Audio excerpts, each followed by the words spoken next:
Hello, everyone, and welcome to hockeyprospects.com YouTube channel, and welcome back to Scouting Sessions. Yes, we are back. We didn't get fired. We are back for season 2, and Brad, once again, is joining me this year, and we're going to talk about more prospects this year.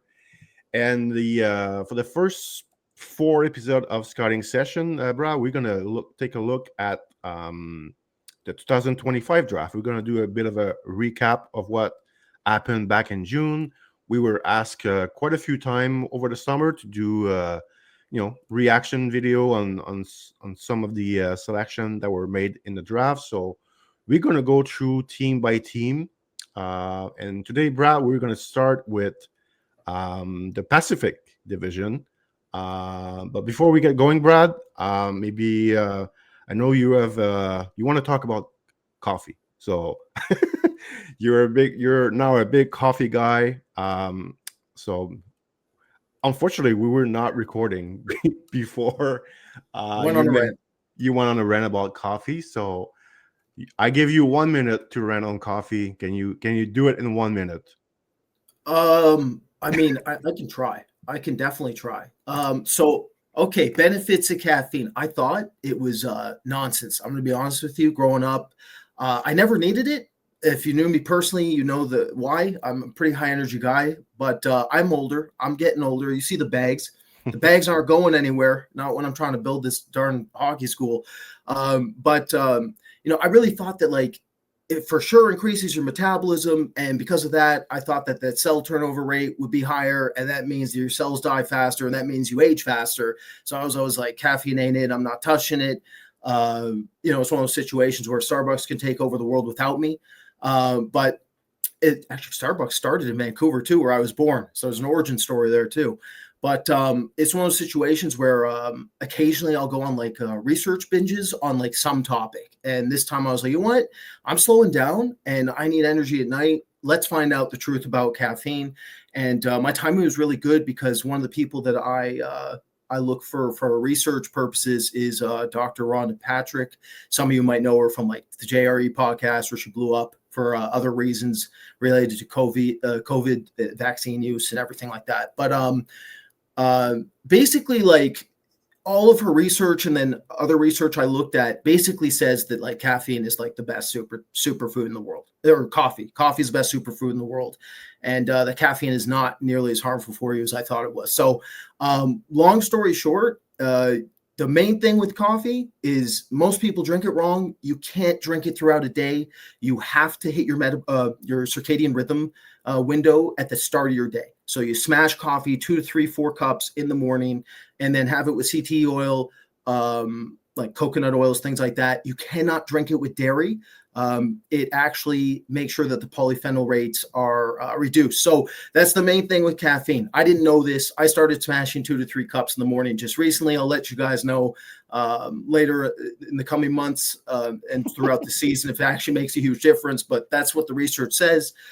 It's incredible for you too. It's an anti-cancer fighter, promotes brain health. It makes sure that Alzheimer's is more limited in you. Cognitive benefits are incredible. It actually is better for your heart, which I would never have thought. I thought it was the opposite. So I went on a rant, everybody, to Jérôme, and that's a bit of a summary of it. But it really is unbelievable for it. Even helps with your microflora. It even it promotes microflora growth, which I can't believe this stuff. It's unbelievable. If it's true, who knows? But based off all the research, it seems pretty valid. We'll see if you survive. So if scouting sessions stop at some point this season, we'll know why. I mean, honestly, it just might be genetics. I got pretty lucky in the genetic front. Most of my family members, they live up to 90 to 100.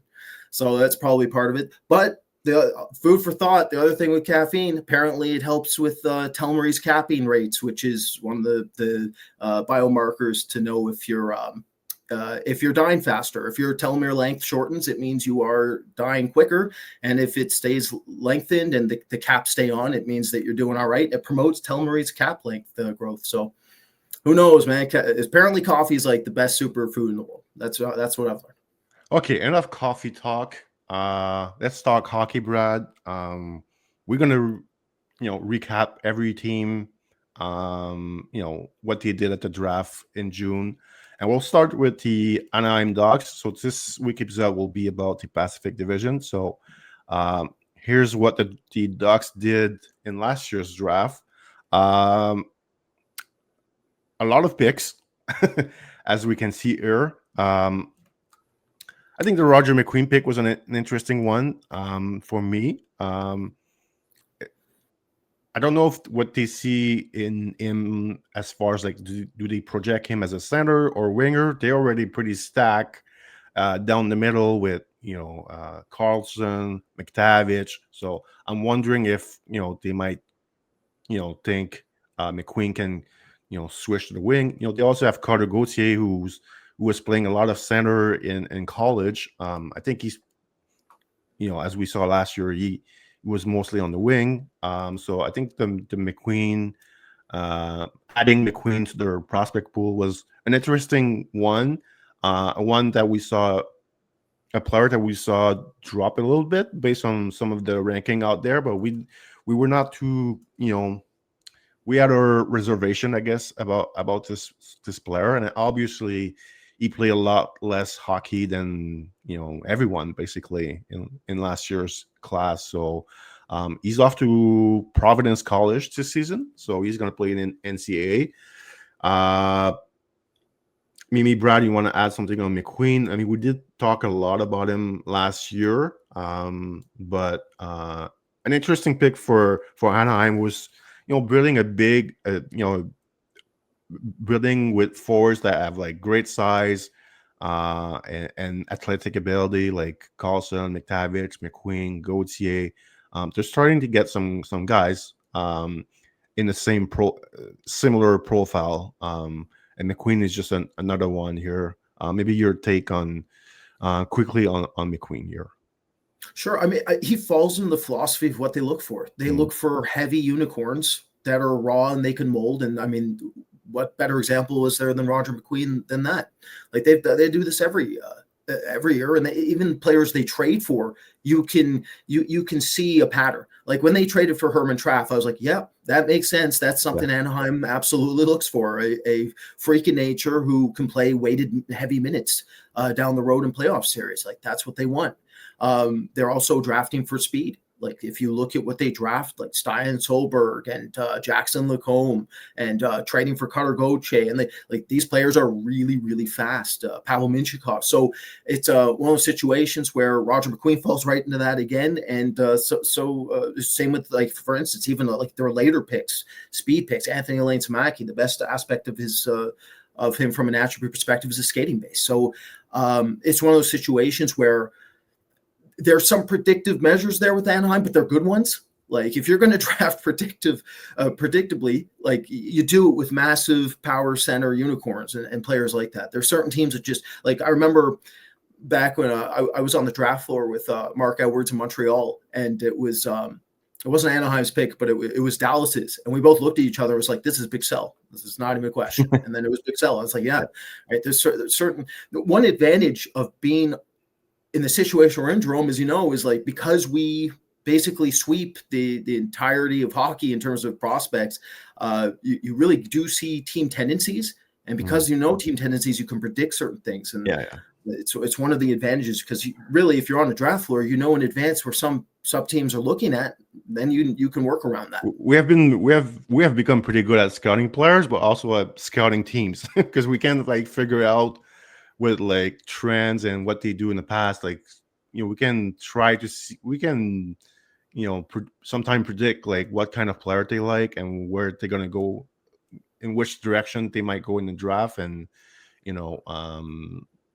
some teams, like, we know they're not going to draft, a smaller defenseman. I mean, nobody drafts smaller defensemen anymore, basically, based on what we saw last year. So sometimes we have, like, when we have done this for many years, so we're starting to see some trend on some team, what they like and what they don't like. So sometimes we can actually Jérôme, hang in there though. You got to remember, Leonard's that's in your backyard. I mean, he exists. So, but I'm with you. It's just I think it's going to have to be one of those like elite ceiling types for the small. Oh yeah. I mean, the small defenseman, unless you're an elite ceiling, like you're not getting looked at anymore. Yeah. I mean, there's just the last few years there was just like 2025, Oh 2024. yeah, definitely down. There was Yeah. just no elite. I mean, maybe 2024 Cole Otton fits in that, but I think he was 6 feet at the combine, so maybe he doesn't count in that. But anyway, maybe other players. We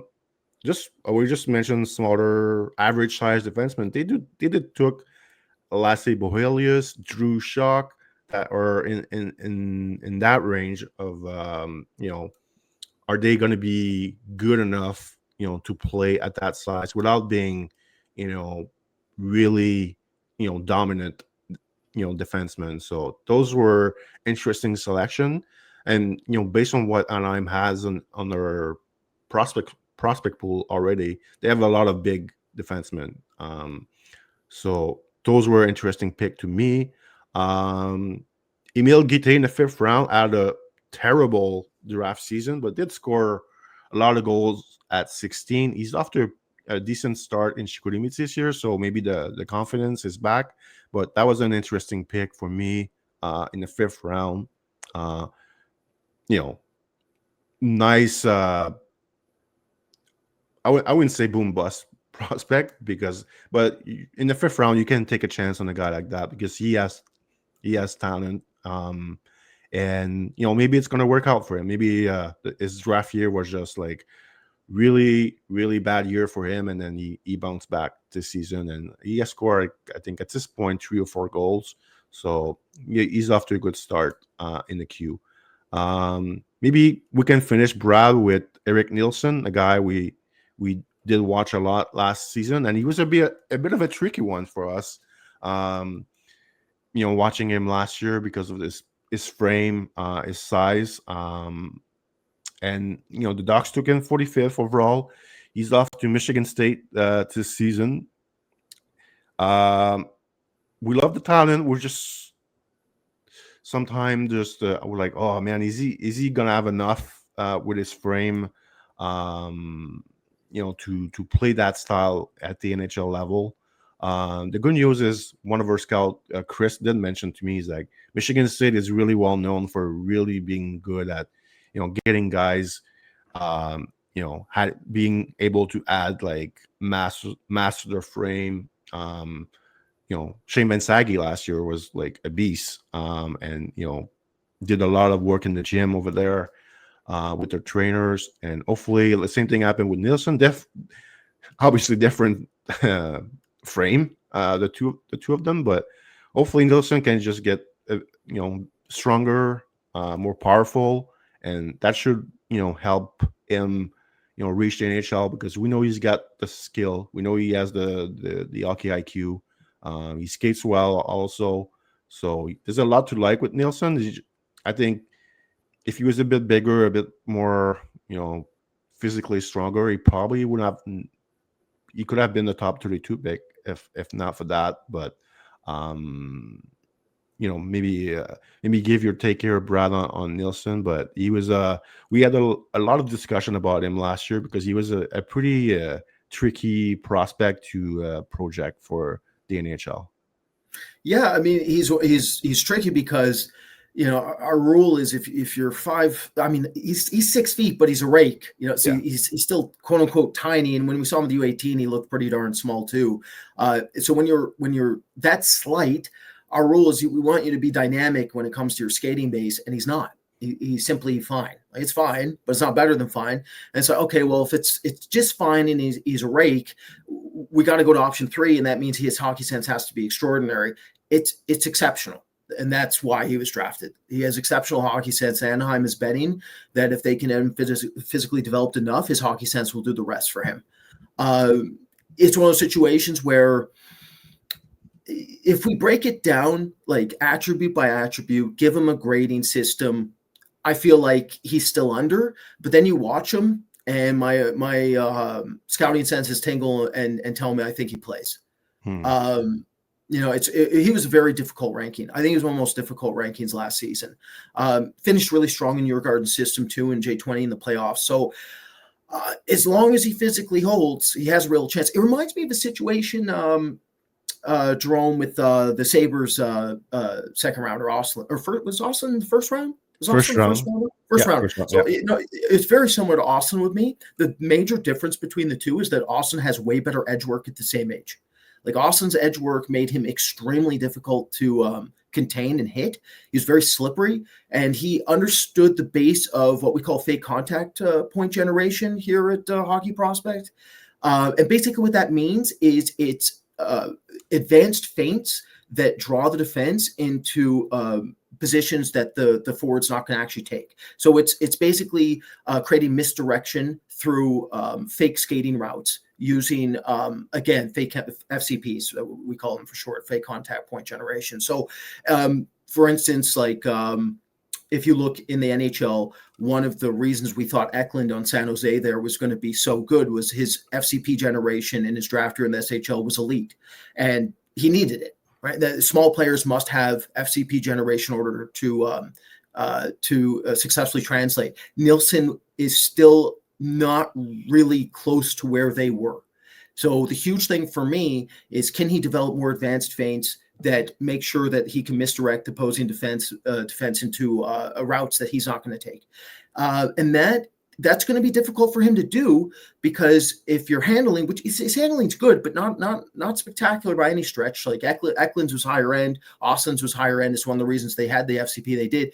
If he doesn't have that, that means he has to have the ability to manipulate off his center line. So that he can exaggerate his posture and use postural feints, but he doesn't really have that either right now. So it's one of those situations where it's completely determined based off growth rate, physical growth rate. So we'll see. He's a wild card player for me. It would be a huge difference maker if he manages to play. The other thing I'll say, Jérôme, is we just talked about trends. Well, you mentioned Gute. I mean, when does Anaheim not dip into the queue? Right? Like they're always taking a player from the queue. It's guaranteed to happen. It's just when, right? It's not if, it's when in a draft. And to your point with Gute, what's interesting to me is if you look at the back half of this class, like I went over this whole draft again. I combed it. I was like, man, if anybody gets a player between rounds 5 and 7, it's just a massive home run, like a massive home run. Gute at least has enough talent to play. And that's one of the huge differences and wild card factors of him. He's actually pretty darn talented, even though you wouldn't know from his production in the queue. Yeah. So it's one of those situations where it makes a lot of sense. And then goaltending wise, Nornschwander, very interesting pick, because like if you look at Clara, basically like very different goalies.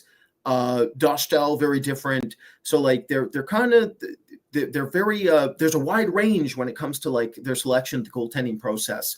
I haven't talked to anybody on their staff about Nornschwander. I'd like to. For us, his external hip rotation was way under, scared the heck out of me, so I left him off our list. But he performed well in the NLB.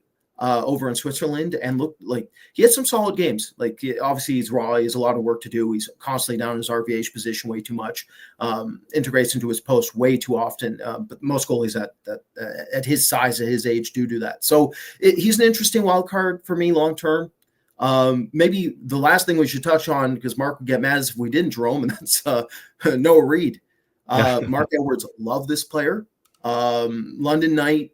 So because he's in London, we know a couple things. One, he's undervalued because he was playing in limited minutes, didn't put up a lot of production, but he's also on the deepest team in the CHL. He's going to get way more of an opportunity to showcase what he is this year. And one thing I like about him that Anaheim, I'm sure, also likes is that he's very competitive net front and a smart player, like a heady, smart player who can really do a lot of things down low and around the net area. For us, the toolkit isn't great, and he's not very big. And he has to play extremely aggressive hockey in order to translate.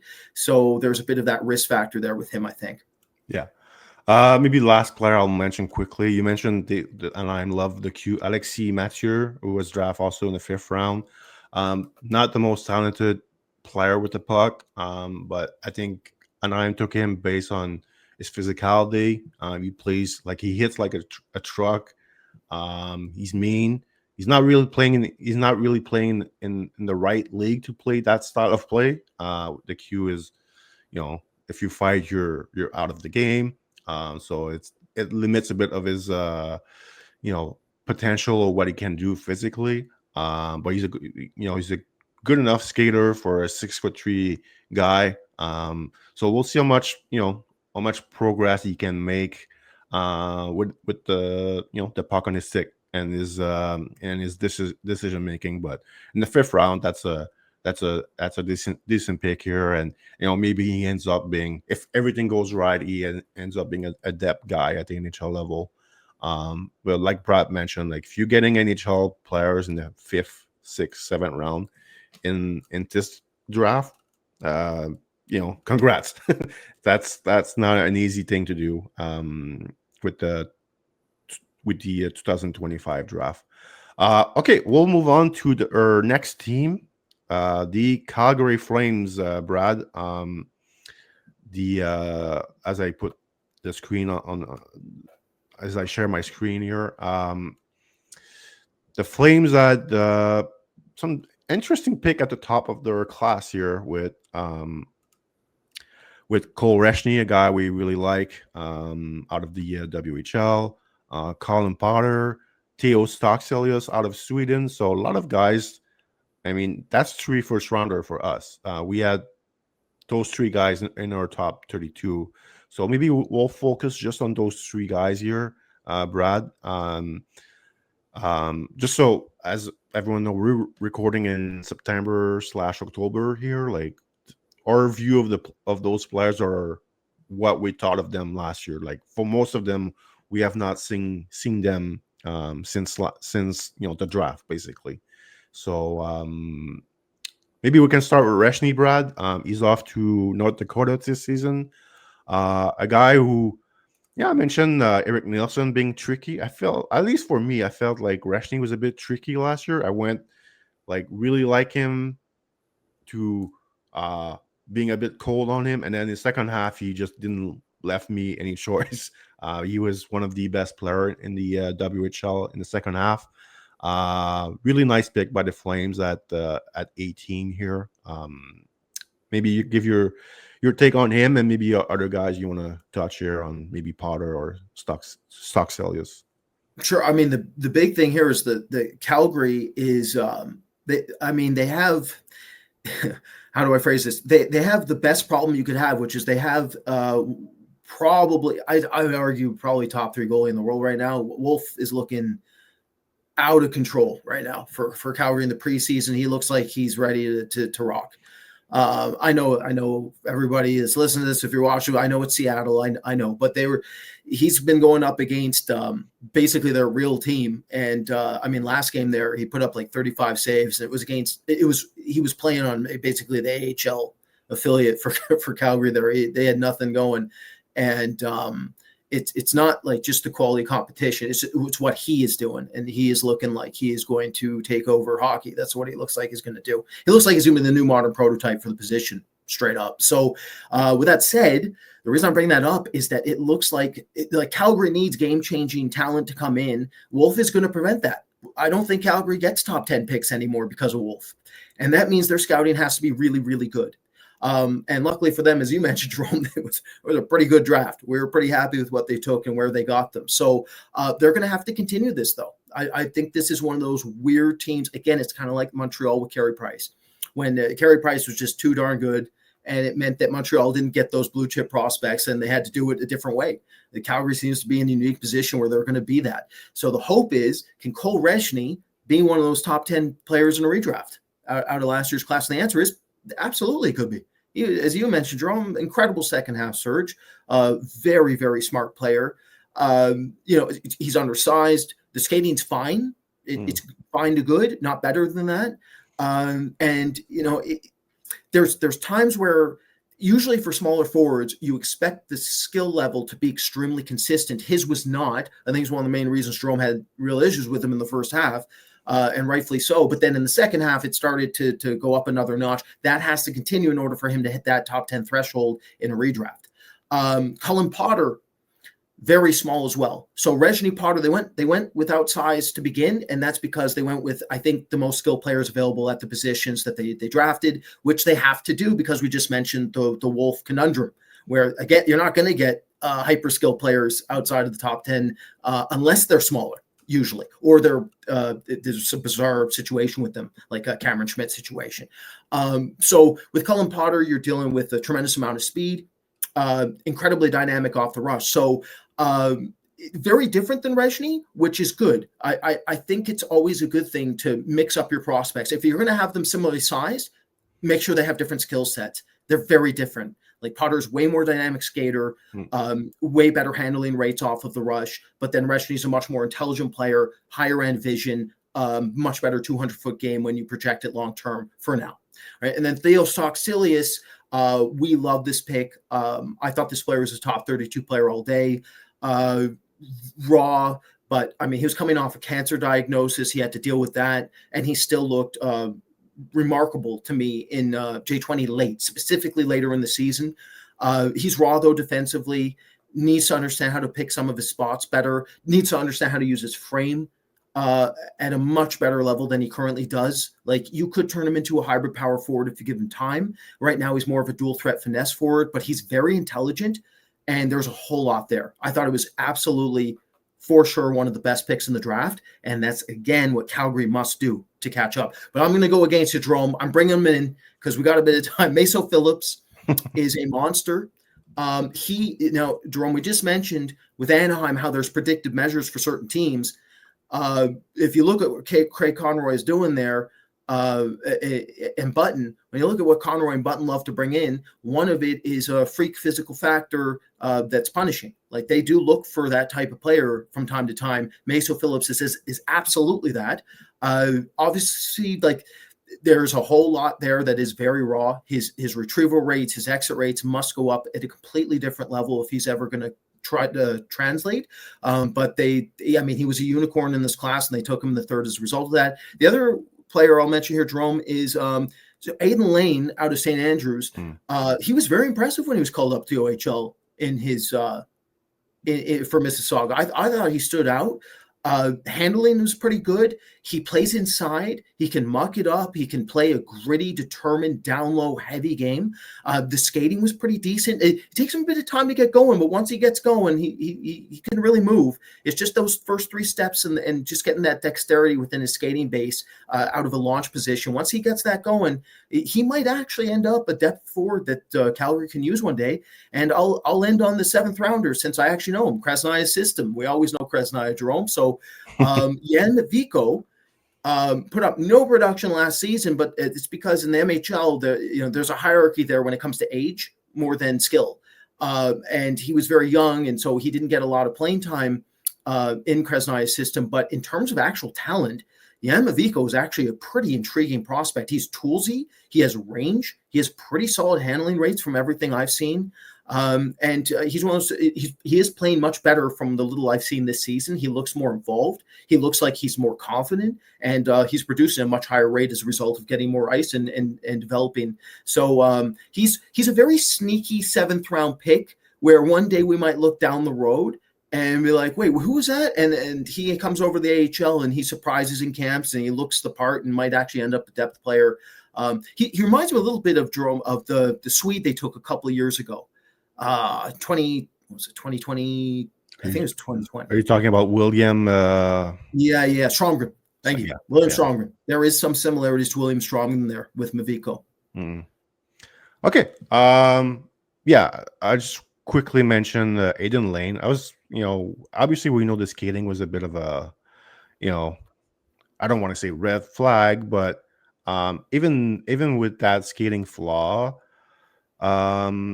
I was a bit surprised that he went in the sixth round, Brad. Like, this was not, this was not like a really deep draft, and I was surprised that he went all the way to the sixth round. There's some players that were drafted before him, like kind of like I was scratching my head a bit over him dropping all the way to sixth round. But good on the Flames.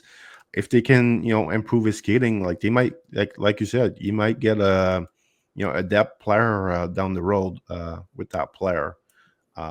Okay, let's move on to the other Alberta team, the Edmonton Oilers. I'll share the screen here so people can follow. The Oilers, their draft pick, not a lot of draft picks. One guy actually we did talk about a few times last year is David Lewandowski, but he kind of we thought there was some potential here, and just I felt like the second half of the season, his play kind of dip a bit here, and unfortunately he did drop on the draft boards, like our draft boards, but also the NHL draft boards. He went all the way to the 4th round. He's a German prospect.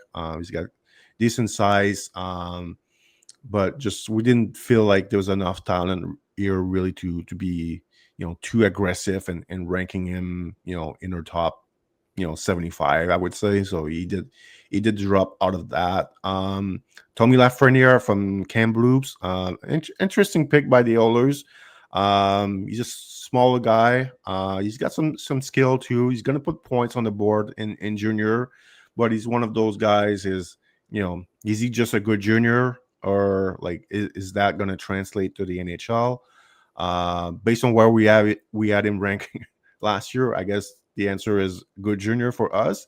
But players change, they improve, and as scout, we need to update our evaluation on players when we see them, because nobody's a finished product at 18, right? So they all can improve. Maybe one guy you want to talk about, Brad, is the goalie Daniel Salonen. We did talk about him last year.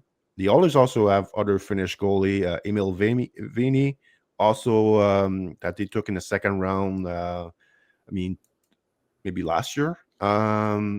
And I don't know. I don't think things are going that smoothly for him. So maybe, Brad, I'll let you go here on Salonen, or maybe a few other guys you want to quickly touch on.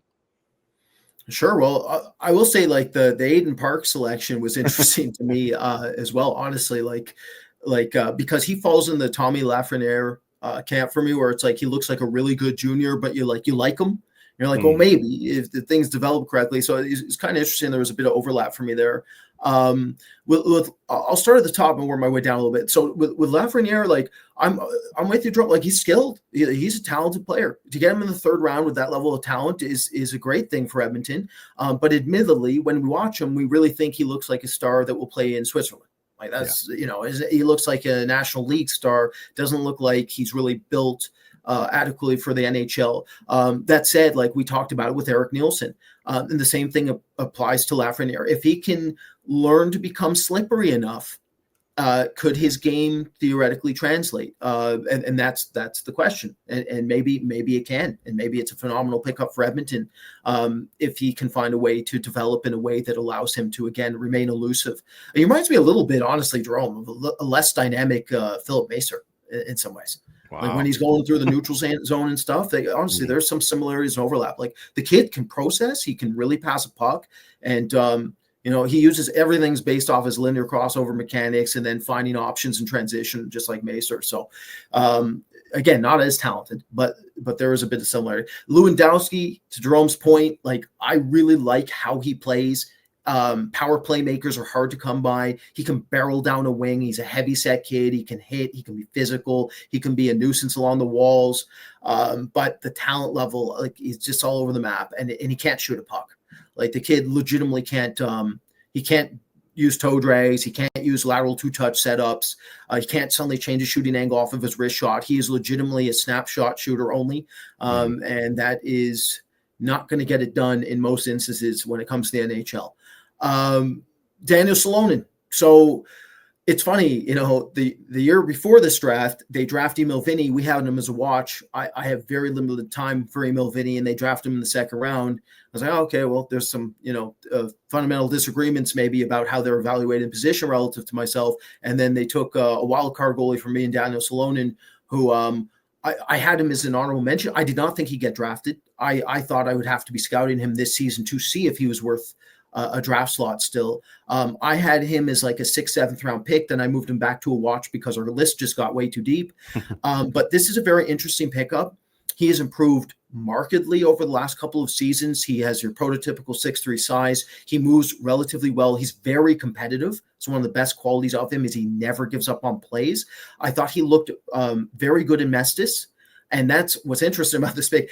Have we ever talked about a team that has drafted 2 goalies back-to-back out of Mestis? I don't think that's ever happened. No. And that's what happened with Emil Vinny and Daniel Salonen. So it's pretty interesting that Edmonton did that. But Salonen looked good in Mestis. He looked, I thought, better in Mestis than he did in some of his U20 Saru performances, even though he was unstoppable in terms of his win count. Like, I think he lost like one game in the regular season. He was on an elite team, though. The huge thing with Daniel Salonen is learning to become more patient with the developing play. He has a tendency to drop too early and make himself a lot smaller than the 6'3" frame would suggest. He has to become more patient, more poised on his skates, and understand how to use his skating base more effectively than he currently does. If that happens, there is enough translatable talent and technical skill set there for him to be maybe a backup one day in the NHL.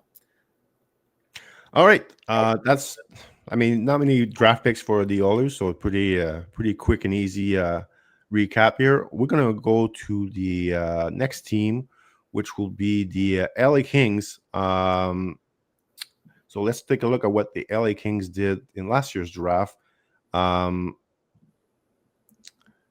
So quite a few picks here for the Kings. So, Brad, where do you want to start? Like, I think one of my favorite pick they'd made was Christian Apperson in the third round, a guy we like quite a lot in the OHL. And it was actually a guy that, when he played for the program, didn't really, things were not going well for him. High-Stein-wise, just didn't make enough of an impact. So he went undrafted, went back to the OHL with Saginaw, had a great year, gets picked in the third round, really good around the net. So that's a nice story here. A guy who things didn't work out with the program in his draft year, and now this year he's going to play at, I believe he's going to play at Denver University, like on a great team, great program. So I really like that pick in the third round.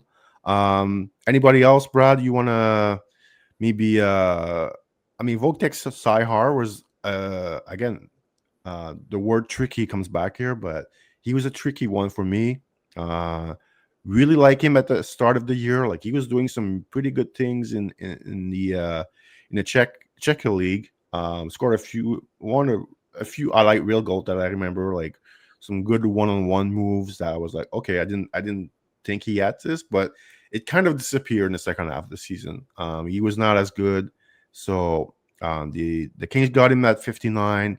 We had him ranked, way lower than that, based on what we saw in the second half of the season. It's going to be interesting to see, what type of season he's going to have this season. But if you ask me who do I prefer the person pick. We had him, rank, well above Saihar. So we'll see. Brad, I'll let you maybe talk about a few the guys you want to talk about here.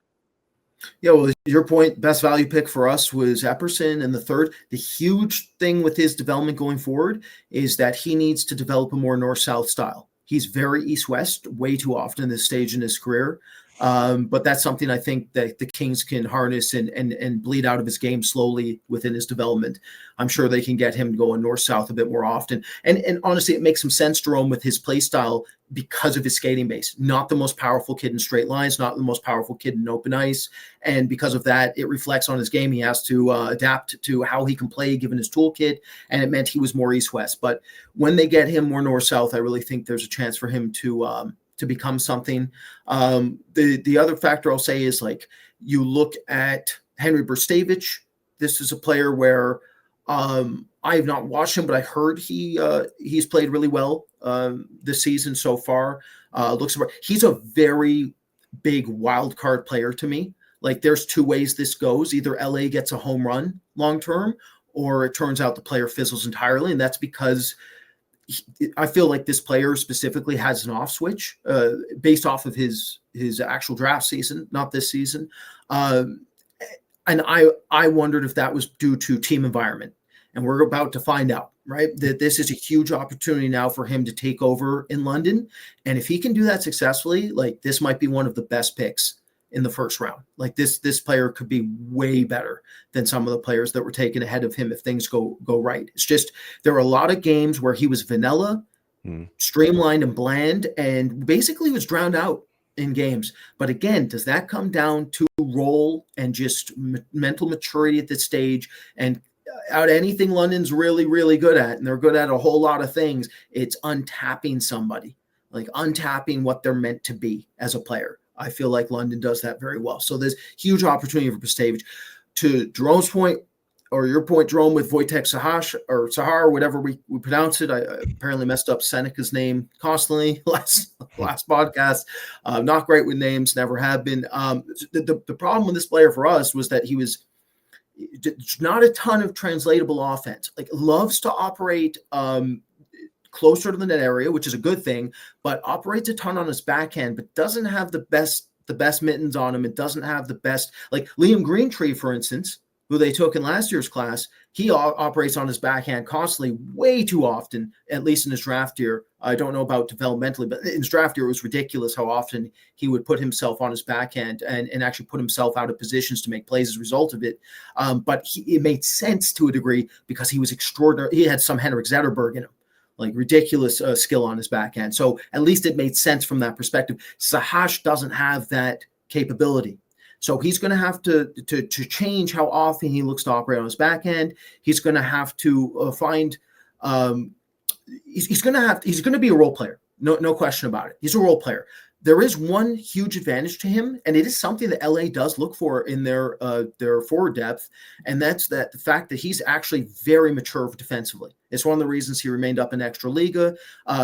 Really, really good at recognizing where to block lanes and when, and how he does it is impressive. He's very good at getting low to the ice, using a lower center of gravity, and using his full length of the stick to be able to intercept and deflect and disrupt plays defensively. So there's an opportunity for kind of a weird player here, Jérôme, I would argue, where I would say he's more of a primary playmaker. He's more of a net front presence, but he's also much more of a defensive forward. So it's a very weird combination of traits where Epperson is much more of an offensive forward who is a primary playmaker. So there's a bit of a contrast there in terms of how they operate. I'll finish with Petteri Rimponen. I can't remember who in the organization discussed how they think he has Saros-like athletic ability. I would fundamentally disagree with that. That said, I mean, Carter George, it's looking like we had him way too low. That's on me. And they look like they got George right, and I look like I got George wrong. And so maybe they're the ones who are right here with Rimponen again. Phenomenal mental makeup. The kid mentally is there. The kid mentally is an NHL goalie with tremendous amounts of potential. He's very good at recalibrating when he lets in a goal. Very, very consistent in big game situations. I'm sure a lot of you listening to this watched him with the U20s where he shined. It's just the skating base relative to the size. This is not Dustin Wolf or Jussi Saros. For my mind, like they're not comparable. He's athletic, of course, but he's not nearly at that level. So really, he's a very interesting prospect because what is the actual minimum threshold for a 6-foot goalie with his skating base to actually play? Like what is the underlying threshold? Is it his skating? Is it just above his skating? Is it slightly below his skating? I'm unaware of it. He's one for me. It's going to be very, very unique developmentally because I might use him as a litmus test for the base of the position at 6 feet. Jan Chauvin, that's one we didn't talk about, Jérôme, where going into the season, some people thought he was going to be a very highly touted prospect, but his processing rates were poor, and it showed. Takes him way too long to get the release off his stick. Even in the big thing with Chauvin, he's playing U20 Saryu, whereas Jérôme, there's a lot of time and space in U20 Saryu. That's not the highest end junior hockey you're going to watch, especially when it comes to swarming style defense or lanes getting clogged. And he still had a lot of difficulty getting his shot off. So it's very difficult for me to see how you can project Chauvin into anything, but they took him in the 6th round. So I'm sure they looked at it from a perspective of, well, he's talented and big, so take something that at least has a foundation to build upon. So that would be my summary of the. Yeah. Oh, maybe Caden Harrington, Jérôme. I'll mention Caden Harrington. I did watch him a bit. Interesting player, like ridiculous shot, unbelievable shot from the back end. Skating's heavy. The skating needs work. Defensive consistency needs a whole lot of work. But in terms of offensive ability and how he came alive for Lincoln, I was very impressed. I honestly didn't know about him until after the draft, and he was one where I was like, okay, he's a top 4 rounder, and I didn't know. Let's go and see what LA thought of this player. Overager. This was not his first year of eligibility, but a bigger, heavy kid, can hit, can really shoot a puck. So at least there was a specialized quality to that player, and I thought that was actually a very interesting value pick there in the 4th round. Yeah, just to finish on Chauvin, like I remember he was like mentioned as a as a first round pick, or like maybe top 40, top 50, and I was like, I must be watching the wrong games, because I am not seeing any of that potential with that kid. And scouting is hard, but sometimes you just have to look at the stats of a player, and if someone plays in Finland U20 league and he's not even close to a point per game player, and he's supposed to be an offensive player, that's pretty telling that it's probably not going to translate. But we'll see. I mean, like you mentioned, he's a big kid. He can play center. Maybe he does move to the wing at the pro level. We'll see about that. But there's a lot of work here to be done. But in the 6th, 7th round, it's a fine pick by the Kings, and they can have their their team work with him and try to improve him. But I wouldn't call it the hype, but when you see a guy rank like in the top 2 rounds, even first round, like him at some points during the year, you're like, it's I don't know. Sometimes it's not fair for the kid. The kid can see this and he's like, oh, I'm doing good. I'm gonna keep doing what I'm doing. I'm ranking the first round, but it's not the it was not the what I saw was very far from being a top 32 player. So but again, your point too, Jérôme, is like every kid will tell you they don't know the ranking, or they don't look at rankings. They all look at rankings. They guaranteed he knew that he was top 32 on some lists. Even if they don't look at it, a member of the family is looking at it and will mention it to 100%. It's coming back to him regardless. 100%. Yeah. And there's no come on now. That's what our species is. It's curious. There's no chance that if you're in your draft eligible, you're not looking to see what people are talking about with you, especially if you're a young developing kid. It's if you're 30, you don't care what other people think of you. When you're 17, 18 years age, you care about the most minuscule, minute detail about yourself that's in the public eye. So,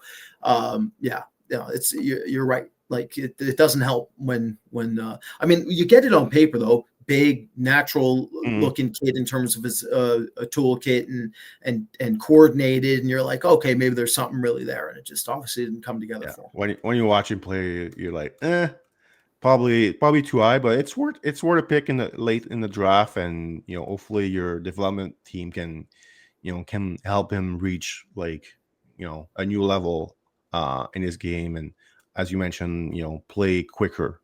He needs to. Do you remind me of actually, Jérôme? Now that we're talking about him, I'm like, this player reminds me a ton of Matica, Utah's. Mikko Matica, yeah. Mikko Matica. Yeah. There's a lot of similar. They're similarly framed. Similar skating adjustments need to be made. Heavy set kids, and Matica's bread and butter was his shot, just like Chauvin's, and they both struggled to get it off in time. And that was the reasons they fell in their drafts. And it is looking like it's going to keep Matica from playing. Yeah. It is the reason. The processing rates really matter when it comes to understanding when to shoot, right? Your shooting time is everything if you're a primary shooter. And so that's Chauvin's uphill battle is very similar to Matica's. Okay, let's move on to the next team, a team who had a lot of draft picks and a lot of high draft picks. So San Jose Sharks, as you see. We're going deep now. Here we go. All right. Well, obviously Michael Misa at number 2.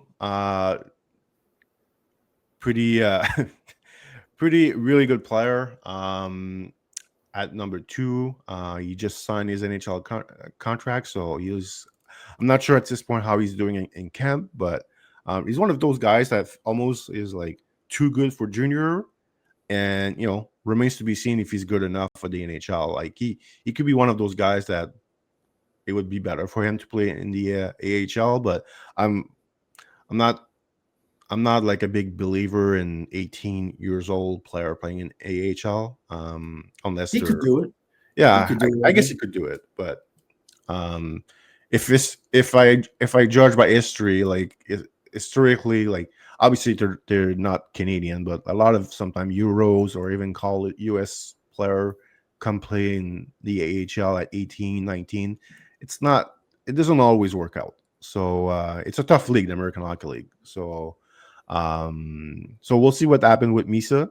Um, Based on what we saw last year, Brad, I think we were we did struggle a bit with him at the start of the year. Like he was driving us a bit crazy. He's a Um, weird player. yeah, but you can't. You look at the result at the end of the day. He had a monster season in the OHL, one of the best draft season by any OHL players in the recent years.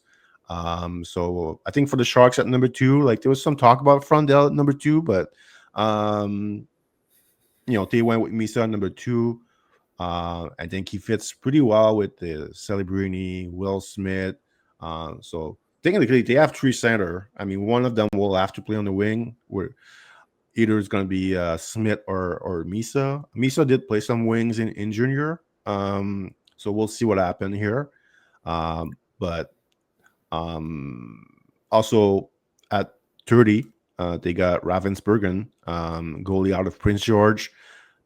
That was a bit of a surprise pick by me. I was surprised by that one because they have Askarov, who everyone knows. No one likes Askarov more than Hockey Prospect. So that was an interesting pick for me that they went with Ravensburgen here. They must really, really like him, to pick him at 30, knowing that they have Askarov, pretty much ready to take over the Sharks. What about at 33, Brad? Yao Ji Wang, really, really, really interesting guy. I felt this was really high for him to go at 33, because there's a lot of work here that needs to be done. But I think the Sharks are taking the bet that with their development team, they can really help him. As it's also a guy who's really raw. It's not like he's been playing full-time hockey since he was 6 years old. Like he's pretty new to the sports, basically. The tools are there. We'll see if it's gonna pan out for him, but he's an interesting one, I think, for them. He's going to be in Oshawa this year, and then I think he's off to college after. So it's a long-term project here.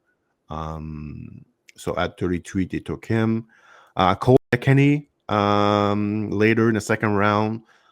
Very honest, hardworking forward. Not a ton of I think the skating is the drawback here a bit with that player. Not the most talented player, but good enough to one day be at least a depth player at the NHL level. I think the skating and pace will decide if he makes it or not. Elsewhere in the draft, well, in the 7th round, they took a guy I like. I like. Obviously, it's a 7th round pick, but Richard Gallant out of the U.S. Every time we watched the program, we was like, I like this player, but not as a really as an NHL prospect. But in the 7th round, it's fine. Like he works. He was one of the hardest worker on the program. Even though he was probably the smallest player they had. Him and LG Mooney, I guess, were the 2 smallest. But really enjoy watching him, but I don't see like a NHL future in him, but we'll see. Anybody you want to touch on, Brad, from the Sharks draft class of 225? Oh yeah, I mean, there's so much to talk about. Let's get our scout Chris there, Teddy Mutrin. Like he had a lot of time for Teddy Mutrin because Teddy Mutrin plays the right way. Like he plays a hard game, plays a lot bigger than his size, and he's in my camp, Jérôme. He's in the Denton Matejchuk in my camp, which he's got that big head. So he's got a massive noggin on him. And if you put a helmet on us and charge us through a crowd, we'll get through no problem. Like that, it's a weird look. I bring it up because it's a weird look. I'll be honest, from like a bias perspective, it's kind of hard for me to get past them because when a kid is like again, I got this issue more than most. So I'm not making fun of the kid. I'm making fun of myself more than anything. It's one of those situations where the skating looks different as a result of the head size. I know that sounds absurd, but this is what happened with Matejchuk. And this happened to me with Teddy Mutrin. So my point is, if Mutrin can get that skating foundation to another level, and really play like a very gritty power game, he has an outside chance looking in of being a very interesting fourth line player, I think, for them in the future that's above replacement level. Anytime we say fourth liner, we got to say above replacement level, or it doesn't matter. Cole McKinney, the disrespect, Jérôme. I felt like everybody, including us and including myself, disrespected Cole McKinney. Like, so this is one of the interesting things about drafts, okay? From a scouting perspective, we can get lost in the shuffle of trying to find that unique looking player. I am the poster child as a scout to overdoing this. Okay. I love uniqueness because when you're scouting 300 kids a year, it can get tiresome at times. It can get a bit boring if you see something streamlined or seen something you've seen 100 times. And I think because of that, our brains, we gravitate towards unique player types, unique players in general, something that stands out in a bizarre fashion that you have to wrap your scouting brain around in a way that's a bit different. And because of that, I really think sometimes players like McKinney are undervalued because we've seen it, we know it, and it's not like the player is unique in any capacity. He's a pretty vanilla-oriented type of player, but there's a bit of bourbon. He's got a compete level to him. He was the only player on the program who was actually consistent. In fact, you could make an argument he was the only player on the program last season that mattered, that actually developed correctly in any capacity. That was one of the issues with the program in general, as we know. So it was one of those situations where you look at Xiaoxi Wang going 20-something spots ahead of him, or 20 spots on 20 spots exactly ahead of him. Look at the difference in probability of them playing. Yeah. McKinney, he needs to get, as you said, he needs to get faster. And guess what? If he gets faster, he's going to play. Yeah. Xiaoxi Wang, Ravensburgen will be ready before Xiaoxi Wang. That's the level of project we're dealing with Xiaoxi Wang. But I get it because he's a freaking he's an absolute unicorn. He's one of the top 3 skaters in the draft. He's 6'7", 240. When he started playing hockey at the same age Jordan started playing basketball. Was it like 13, 14 years old he started playing? Of course a team's going to overdraft it. Why? Look who took him. San Jose has like the most ludicrous prospect pool in existence and way more picks than most people. So can you scout a bit loose and have a bit of fun along the way? Yeah, absolutely. And that's Xiaoxi Wang for you. The big thing with Wang, who's my player comp, Jérôme? It's your favorite defenseman. Who is he? Carolina. Is it Charles Alexis? Charles Alexis Legault. Charles Alexis Legault. If Legault didn't look this good, I would have a lot more hesitancy with Wang's outlook. But because Legault actually looks kind of like the part, I can't believe I'm even saying that. Like, I know for the vast majority listen to this, you have no idea who Charles Alexis Legault is, but he is a perfect example of how absolutely insane development can be for defensemen that are incredibly raw, that have ludicrous toolkits. Legault would beat anybody in a track meet. You put him against anything on earth, and he will outrace that thing. Okay, this kid, the most conditioned 17-year-old we'd ever seen. Like, we don't even know if he has to breathe. Like, the kid might just like honestly hold his breath for 40 minutes a game and just skate across the rink. Like, there was a quote, Jérôme, from a scout that we talked to, an NHL scout, and it's what was the quote? He said something along the lines of that he would be able to skate across provinces if you took away the boards from him. If you just let him go out of the rink, he would never stop skating. Like, he's just a freak. And my point is that Xiaoxi Wang is the same level, if not a better freak at the same age, and equal parts raw, maybe even more raw, which is unbelievable when you put that in context. Yeah. And yet somehow, some way, as long as development is pretty good, they find a way. They find a way to surprise you, is my point. And then maybe that's Wang. So very interesting going from Wang to McKinney in that order specifically. Now with Ravensburgen, I think it makes a bit more sense than when I first saw the pick. I was with you. I was like, Jérôme, what the heck? Like, that's not the team that needs that player. But there's a couple factors here. One, at 30th, there was actually, you could really make the argument who is BPA. You could rarely make that argument, but at that position specifically, you can make the argument that he was BPA by a landslide, talent-wise. Landslide. So from that perspective alone, that makes sense. Just from that perspective. Now, the other factor is there's no guarantees in the sport in general, and there sure isn't at the goalie position. Okay? None whatsoever. The best goalie on earth right now that's developing is Dustin Wolf. He was drafted in the 7th round. Yeah. I go on a tirade for hours about that process. Let's not do that. But we don't have time. Let's put it this way. Let's put it this way. Askarov has not developed correctly yet. His development has been totally nonlinear, which is expected, but it's been like it's one of those situations. Like, I'm trying to think of an analogy here for like a movie that's a bumpy ride that like is just a complete roller coaster. Maybe Terminator 2. Okay, you did Terminator 2. It's all over the map. There's so many highs and lows. You don't know what direction it's going. And it's like the movie is described as like a roller coaster. That's Askarov's career up to this point. So what if he doesn't actually become what we thought he would? Right now, that brings in Ravensburgen as that backup option as a potential starter. But it's just that. So if Askarov actually develops correctly, which we think he will, the timing is interesting because by the time Ravensburgen is ready, it's going to be 5 years from now, Jérôme. So it could be one of those situations where they're going to be, ironically, in the same position that Nashville was in with Saros. And it's looking like they might have made the wrong decision, right? So it will, food for thought. It gives them options down the line that most franchises don't have. And let's say theoretically Ravensburgen actually ends up just as good as Askarov. If you can convince them to split the net, they have the best 1-2 probably in the league at that time. And if you can't, he becomes a very valuable trade asset that most 30th overall picks don't become. So once you break it down a lot, it actually makes a lot of sense from like multiple different points of view. So I at first I was like, this is a bit of a crazy pick. And then Xiaoji Wang, I was like, that's a really crazy pick. But then you look back, Ravensburgen actually makes a ton of sense to me. And Xiaoji Wang, because of Legault's development, like, yes, do we think it's too high? Yes. But at least there's like a basis for why they made it. And then this applies to every draft. It applies to every team in every draft.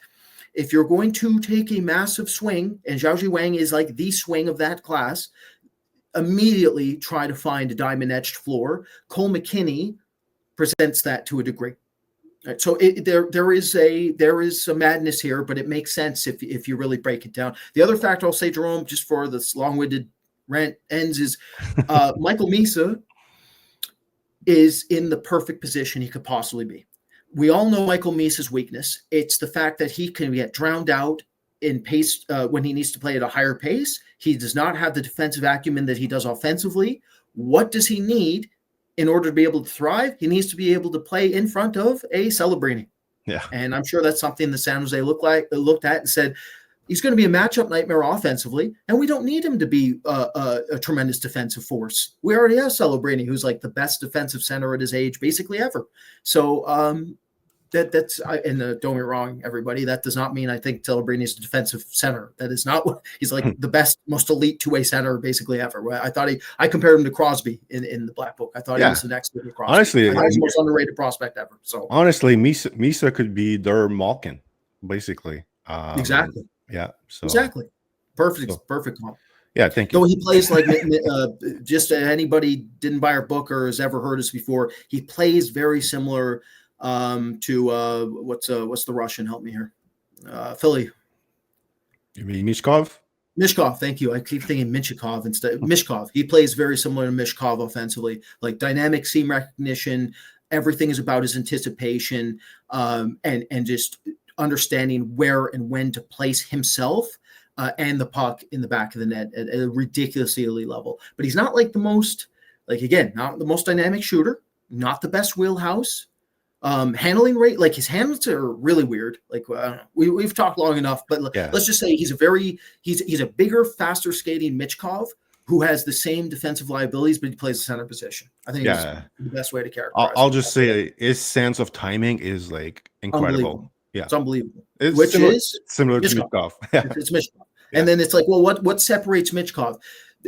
One of the, like, very few players can take advantage of spinning plays or their back turned to the net and operate in a way where there's still an advantage. And Michkov is like the best example of this I've ever seen. Like, when you turn your back on a goalie, the goalie has every possible advantage because the goalie can get set and the shooter is blind. So he actually has no seam recognition in that moment. And it doesn't matter to Michkov. Yeah. It doesn't matter. It also doesn't matter to Misa. And that's one of the defining features of those players. Okay, enough San Jose talk. Let's talk now about Seattle Kraken. So I'll just share the screen here. Here's what they did at the draft last year. Jake O'Brien was one of our favorite player in this class. So getting him at 8, like we think it's not a steal per se, but like it's a really nice value pick getting O'Brien at 8. So we really like that pick. Can't say the same thing about Blake Fiedler going 36. We were not too crazy about him watching him last year. I'm looking forward to get a bit of an update watching him this year to see, do we get it right? Because we were pretty aggressive how we view him compared to pretty much everyone else. We were just not believing in his game, translating for the NHL, at least not in a big role. Like there's a chance that he's a depth guy at the NHL level, big right D that can skate. Usually some of them can find a way to make it. So that was an interesting pick for me for Seattle, but again, not surprised. Because as we mentioned before, like we're kind of good at seeing trends with teams where they like to draft, and Seattle really likes drafting out of the CHL, the WHL, OHL mainly. So looking back, probably not a big surprise that he was their pick. Will Reynolds in the third round, very interesting pick out of the queue. I probably didn't watch him enough last year, but he looks like he's a good athlete, 6'3", can really skate, really raw. So like I've heard rumbling before the draft that he was gonna go way before where we ranked him. So we'll see about that one. He's playing in Newfoundland, Brad. So you might get to see him at some point this season. So and what about Maxim Agafonov, Brad? We did talk about Yeah. we did talk about him a few times last season. I don't know if it was like on a podcast or just off air, but a stay at home defenseman who plays physical. Like the way he plays and his mindset was kind of similar to Kevin Biesca. Like I told Brad really early on in the year, I'm like, I think I just saw a Russian version of Kevin Biesca. But he's not as talented as Biesca, and the skating is the big drawback for that player. So we'll see if he's actually going to improve. But he was a fun player to scout because of his physicality. But the rest of his game just didn't scream like a high draft pick for me. In the 5th round, I think it's fine for Seattle taking him there. Carl Ardborn in the 7th round. That's a guy who, in his 16 years old season, looked like at least the top 2 round picks. It just didn't work out for him in his draft year. So we'll see if he can rebound next season. Similar to like when we talk about Anaheim and Emile Guité, when everything goes wrong in your draft year, that's a bit what happened with him. We'll see if there's enough here to rebound. I don't think there's enough for NHL, but I'm curious to see if he's can at least make himself like, you know, as an option down the road for Seattle. So yeah, that's a bit my quick look at the Seattle draft. Maybe Brad, you want to touch on a few guys here? Oh, for sure. Let's start with the Agafanov. So the numbers don't reflect the talent. Like, this is not a very talented player, even though, like, numbers wise, statistically, like, pretty darn good numbers for a defenseman that's first year eligible coming from the MHL. To what Jérôme mentioned, like, the huge thing with this player is the psychological makeup of him. Like, he is absolutely built for NHL playoff hockey. Like, that is why he was drafted, like, unquestionably. However, to say there's a lot of refinement that needs to be done is a severe understatement. Okay, so like this player, he has no idea how to operate, no concept, unless it's to engage in his own zone. That's where he immediately translates that component, how he activates, how he operates as in retrievals, how he operates offensively, how he operates through the neutral zone. All that needs to be readjusted, recalibrated, and it makes sense. He's a fifth rounder. That's what the expectation would be. He's very raw, but intriguing because he does have the size you're looking for. He can make a first pass, not consistently, but occasionally against top teams in the MHL. He actually held occasionally. And again, the makeup's there. Blake Fiddler. Okay, so well, every year I kind of joke / not kind of, like, I'm waiting to hit on it so I can like tell the rest of the staff I'm part of for all eternity that I got one right, where I say like, oh, this was a converted power forward. He was a defenseman. He's a converted power forward. Okay, to give you an idea of how rare it is and how absurdly hard it is to predict, do I think Blake Fiddler has to become a converted power forward in order to play? Yes, I do. I know for some of you listening to this, that is absolutely insane. And especially when you take into consideration that the best aspect of this kid right now is his transitional rush defense. The kid is phenomenal at defending off the rush. He has a phenomenal skill toolkit meant to defend. So you'd be like, what are you talking about, Brad? Like, this is making absolutely no sense. Why in the world would you think he has to convert? It really comes down to one simple thing. He can't retrieve well enough to play in the NHL based off of what we saw last season. I did a comparison head to head sometimes. So when there's an industry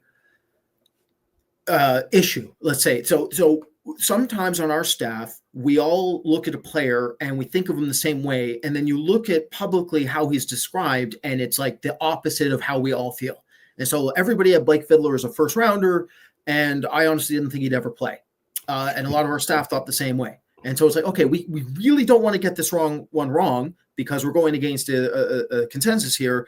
So one thing I did was I put him up against Tyler Kleven in a head-to-head in their respective draft seasons. Yes, they're in different leagues. He was in the SHL relative to the WHL. WHL is a stronger league.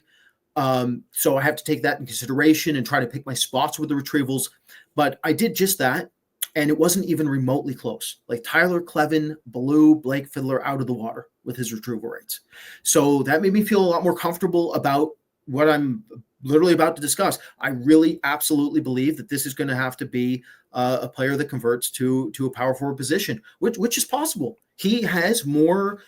One of the most beautiful things about this prospect is that he is not just simply a stationary shot at the blue line. He has offensive instincts. He understands how to use his skating base, his multi-directional skating base, to his advantage, bypass the initial layer, and then try to find a way to get closer to that net with his massive frame. Now, he's raw. His handling rates are all over the map, and our shot rates as well. But the instincts are there. The toolkit's there. The frame's there. We've seen this happen. Brendan Smith, I think, is what he is going to have to eventually become if he is to be successful. I could be wrong, obviously, especially if the retrieval rates go up. I am for sure wrong if the retrieval rates hold. If I am right and the retrieval rates don't hold, this is what we think is the most likely outcome to happen, which obviously is a very low outcome as well. That said, we never know because Maxim Groshev is a defenseman now. Okay, like if you told me in his draft that Maxim Groshev was going to be converted defenseman, going from a more like a hybrid. He's not really a power forward at all. I think that's why Tampa Bay probably did it. Jérôme is because they couldn't get the kid to actually turn into a power forward. So like, that's it. We're putting you on the back end. But my point is like it's almost impossible to predict with these big raw toolsy players that need to like kind of make a positional switch how it's going to work, or if they're going to even attempt it in the first place. So we'll see. Weird pick for us. But at the stage, on a surface level, it makes a ton of sense. He was one of the only big toolsy two-way defensemen that was available at that slot. Obviously, I guarantee you, if I sit down with the Kraken management or anybody in the organization, they would put me in a straitjacket. They would try to bring me to the Waterford, which is the mental hospital here in Newfoundland, and they try to put me in a cell because they would definitely not agree with probably anything I'm saying right now. That said, so let's go with something we definitely agree on. And that was Jake O'Brien was like, without question, one of the best picks in the draft for us. Like, they need centers, they need dynamic talent, they need difference makers, they need blue chip prospects. We thought Jake O'Brien was a blue chip prospect. We had him. Where did we put him? Jérôme, top 3, 4? 4 or 5. 4 or 5. Okay, yeah. So we thought of him very, very highly. Utterly elite, specialized playmaker, like one of the best passers in the last 4 to 5 years coming through the draft. Unbelievable skill set. So it's all about the skating and just the physical nature of this player. He just physically can get overwhelmed. He has difficulty sometimes with his acceleration or his peak power output in open ice. If he gets those things corrected and he gets more comfortable physically engaging at the right times, this player will be extraordinarily useful for Seattle. So Seattle does what Seattle does best all over the map for us. Sometimes we love their picks, like Yanni Newman. I thought was the best pick I'd ever seen. I'm feeling very comfortable saying that at least we got that one right. And maybe I'm dead wrong about Blake Fiddler. So who knows, right? But Seattle absolutely needed a blue chip prospect, and Jake O'Brien fell them at 8. All right, let's move on to the next team, Brad. A team that you might be a bit familiar with. The Vancouver Canucks is like our next team here that we're going to talk about. Let's look at the draft. Braden Coots in the first round, a guy we had a lot of times for last year. Andrei Medvedev, a guy who we had so many discussion about this goalie from the London Knights.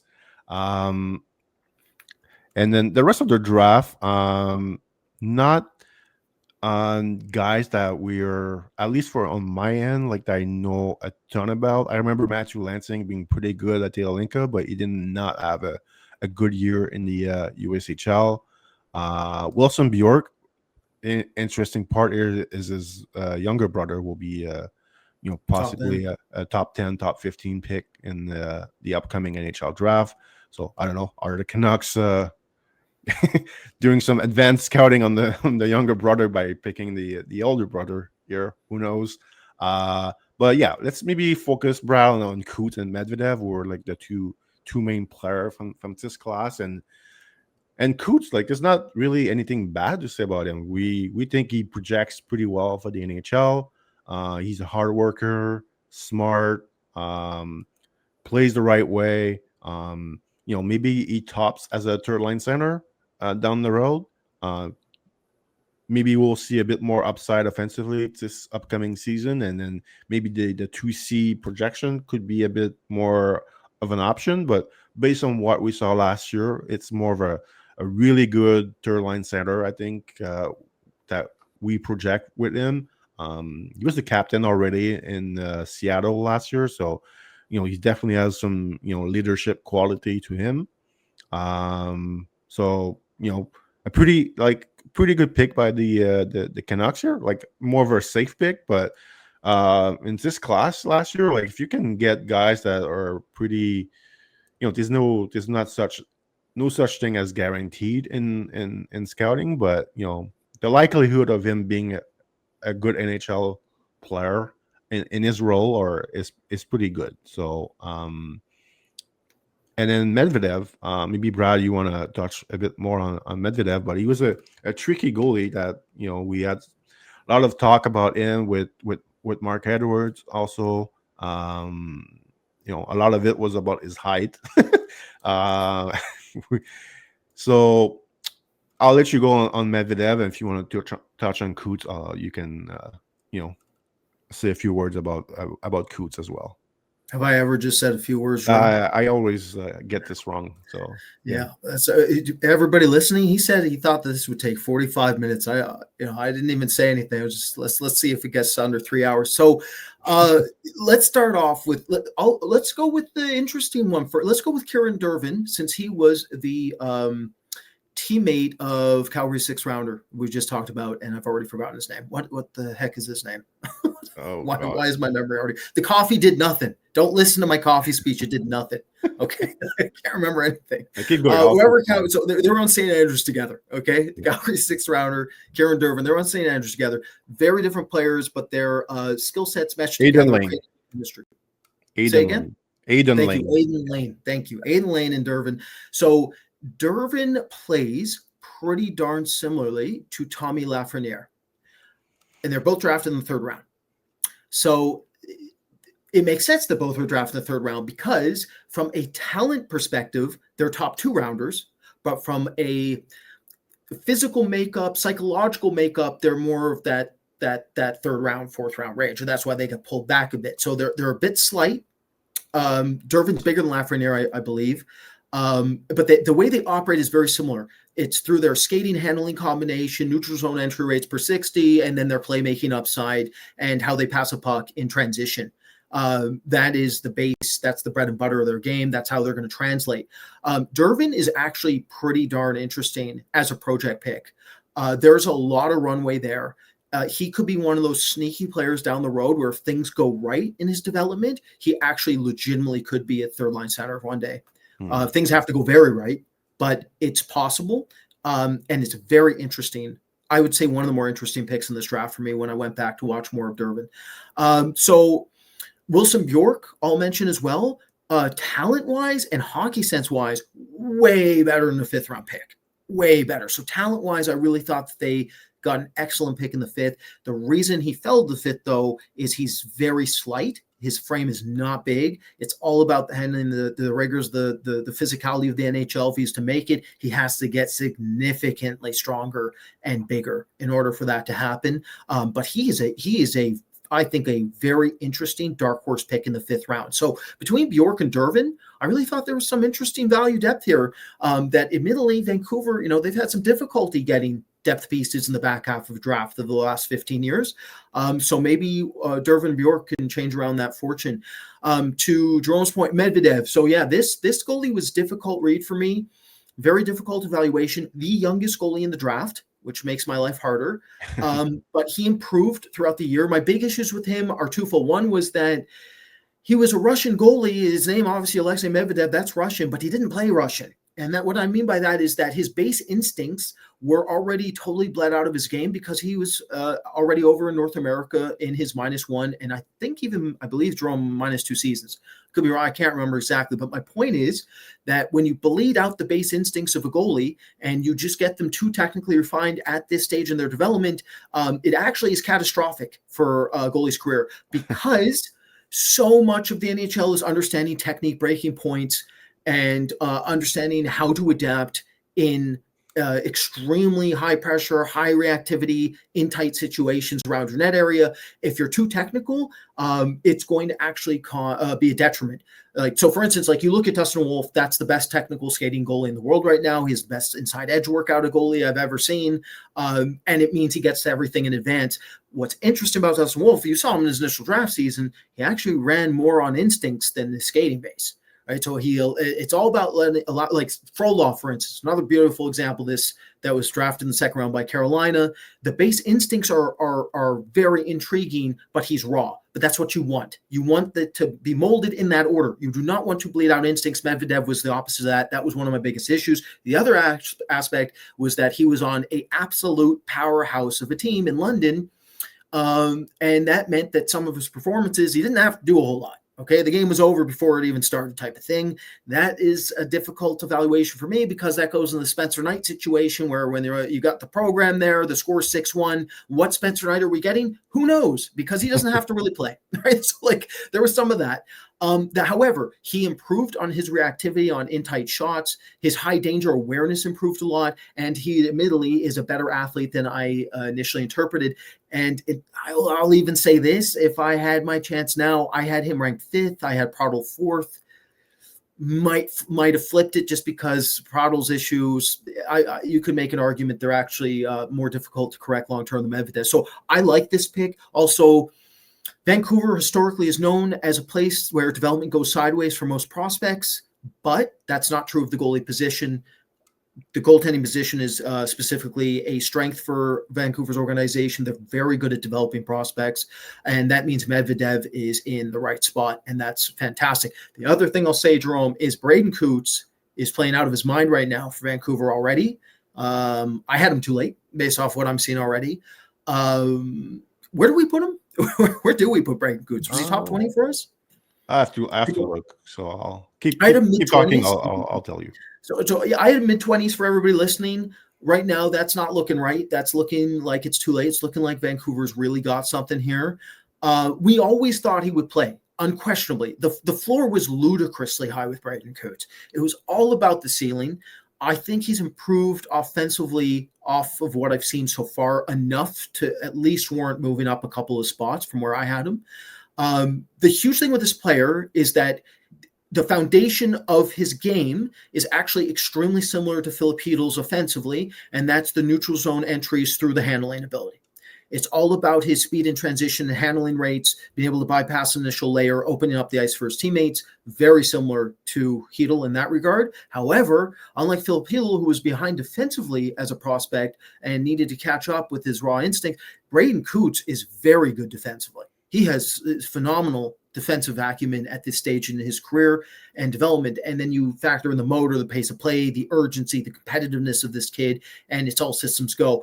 What will dictate if he's top 6 or not is him understanding when to pick his spots with his shot at a better rate than he currently does, improving his wheelhouse so that he's more dangerous to his one-time setups on a power play, and understanding how to make more high-danger passes, I would say more sophisticated high danger passes he currently does. He doesn't use, like we just looked at Seattle with O'Brien. O'Brien is phenomenal off looking his options, understand how to use advanced feints in order to stop his passes. Braden Coots doesn't operate nearly the same degree with his playmaking. It's more telegraphed. If he can, again, develop those feints, that will come. Then we're really looking at maybe a top 6. But guaranteed he plays. And in Vancouver, when it comes to their first round history, that has not been the case. So that's something to get excited about. Okay. We had just a few words. You sold me just a few words. Yeah, I know. I should never say this.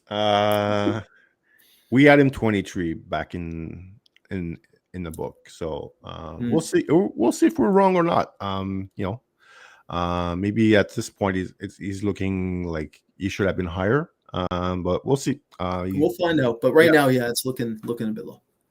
Okay, let's move on to our last team for this episode, and we go to the Vegas Golden Knights, which is not known for having a lot of draft picks, because if they draft you, they might trade you after, and they're not shy. They're not shying away from trading their picks during the year. So let's look at what they took in last year's draft. So their first pick in the second round, Jacob Wozniak. Wow, that a guy that made us gave us some difficulty last season. Matteo Nobert, a kid from the Q, in the third round. I probably was not as high on him as I didn't think he was going to go that fast in the draft.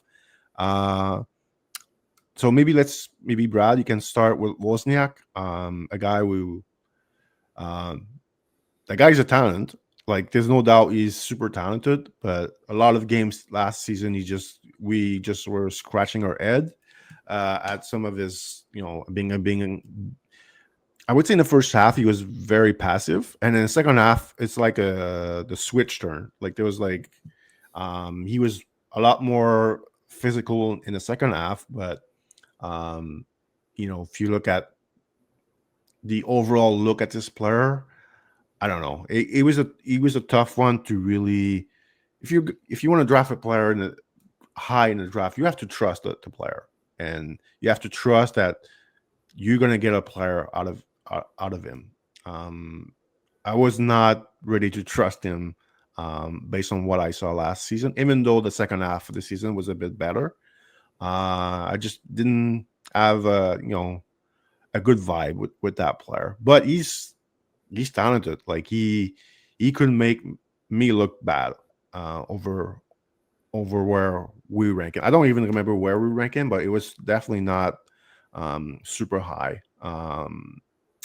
And then no bear just didn't like. I've seen a ton of Q players like him before, and I just didn't see it with him. Like I just saw a good junior player, um, and like smart, like he's a smart player, but I didn't think the skating was good enough for his size, and then I just didn't think the skill level was all that like super impressive. And then I didn't think, okay, if the offense is not top six projection, like can he be a depth role player? And I just didn't see the profile. Like it didn't work for me. So I didn't. We'd rank him like more as a late round type of guy for the draft. So Brad, I'll let you go on the Vegas some of the Vegas draft picks here. Sure. So let's go. I'll start from the bottom, work my way up. So Alexander Wehrmeyer, didn't watch him a ton in during the actual draft, but when he was picked, I didn't know who he was, so I wanted to see him, see if there was anything there. I love this pick. I think that this kid's very interesting. He reminds me in terms of how he operates. I'm not saying he's going to be this. I'm not saying he's as talented, but how he operates is actually very similar to Mark Stone. Very similar. Very smart, dual threat, knows how to pick his spots, and he needs to know how to pick his spots because the skating is absolutely, unequivocally the reason he fell to the 6th round. If this player was a much better skater, I think he actually would have gone in the top 3 rounds. Like this player has a lot of potential. Very, very interesting selection. Again, it's all about the skating. If he can get the fleet of foot ain't there. He's got to get much more nimble and much more explosive. And he is an overager. He was very old for this class. I think he was already 20 when he was drafted, Jérôme. So the runway's not nearly as far as you would hope, right? If he was 17 or 18, you're pretty excited about where the skating is because you think there's another couple levels, but because he's already 20, the window's starting to close there, and that's why he went as late as he did. But very intriguing in terms of talent and how he plays. The way he plays will translate. Like he's inside driven, smart, makes his teammates better. Spatial awareness is fantastic. Preset processing, ability to understand his teammates' trajectories in advance and set up backdoor lateral options is very good. Matteo Nobert, to your point, like the one thing I'll say about him, or Nobert, is it Nobert? Yeah. The one thing I'll say about him is like he's the best example ever of what we talk about when it comes to prototypical junior. Like looks very good for the Q, has some really like when you look at his skill set, he's well-rounded, I would argue to a degree when I watched him. But then you look at it for the NHL and you're like, zero specialization, right? It's very hard for players without specialization or unique traits to actually play with the level of talent he has. So he's one for us, Jérôme, or he falls in that Lafreniere camp, I think. Yeah. Wozniak, oh my God. Okay, so here's an old school reference. I use too many new school ones. I want to go a little more old school. Not too old school, but he reminds me so much of Nicholas Bergfors in Atlanta, where he's just unbelievably talented player, and his coaches were aging. His coaches were just couldn't handle how up and down and inconsistent, and just the mental makeup of him drove everybody nuts. That's the issue with Wozniak's game is you just never know. Life is a box of chocolates. You never know what you're going to get, right? The Tom Hanks quote. I use it once in the Black Book for a player. Like Wozniak is the best example of that ever.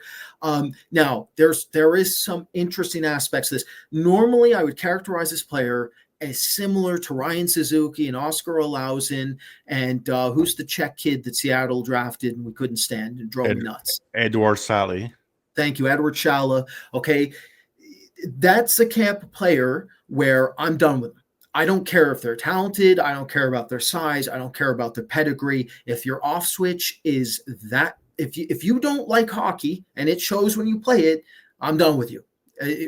Oscar Olauzen was my last straw. Okay, I'm done with this player type. Oscar Olauzen should be a top 6 forward in the NHL. Oscar Olauzen, if he had the mental makeup of a Zach Parise, would be already in the NHL, and we'd be talking about a top 15, 20 prospect, but he has no interest in hockey in any capacity, and it shows on the ice. It showed in his draft year. In the Allsvenskan, he didn't want to play in the playoffs. He just didn't want to. He doesn't show up. The kid doesn't show up. These player types happen. Ryan Suzuki, you couldn't, if you gave him another $5 million, he still wouldn't be inside driven.